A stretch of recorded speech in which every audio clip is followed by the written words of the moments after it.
ఎద్దుకండి ఆ ఎద్దు ఇదిగో నా సింహం ఉంది ఎక్కండి చక్కగా అంటే ఎక్కడో ఎద్దే ఎక్కుతాడు. ఆయన ఎద్దెక్కేది అమాయకుడు ఎక్కడు. వృషభము దేనికి సంకేతం అంటే ధర్మానికి సంకేతం.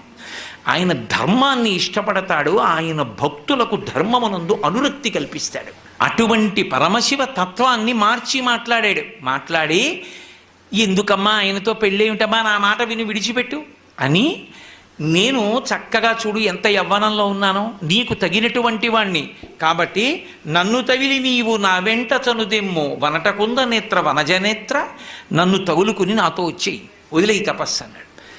విందావిడ వీడట బ్రహ్మచారియట వీనుల పెట్టగరాని మాటలే ఆడుచునున్నవాడు నమశివాయయుండు ఆడగరాదు.